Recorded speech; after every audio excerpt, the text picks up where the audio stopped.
bit of a double whammy for South Africa. Oil prices at 4-year highs and value-added tax increased for the first time in 24 years. Both have a direct impact on goods and services, which was clearly evident in the latest consumer inflation numbers. The big contributor was fuel price inflation, which increased 9% on a year-on-year basis.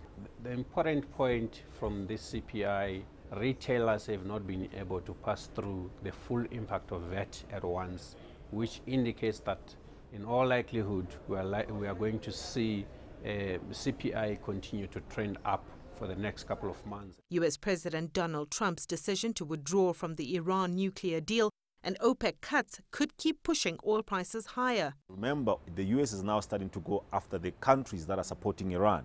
And we could see a further pressure, not only from the US, but also from other countries that are also obviously responding with the fear that they will be penalized by the US if they continue to support Iran. The Reserve Bank did suggest at its last MPC meeting that there may not be further room to cut rates, considering elevated risks to inflation. Going forward, the rate hike cycle could start earlier than expected.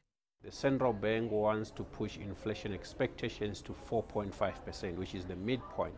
Now, if you have inflation above 5.5% for a sustained period of time, it implies they are likely to hike interest rates to show that they have a serious commitment to push inflation expectations down. So interest rate cuts, they are all gone. We shouldn't expect any interest rate cuts from now on. The rand has also weakened since the last MPC meeting and is expected to remain volatile on geopolitical concerns. South Africans are also digesting a raft of new and higher taxes that took effect on the 1st of April.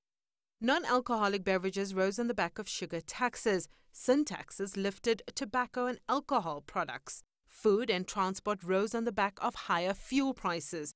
Sumitra Nydoo, CGTN, Johannesburg, South Africa.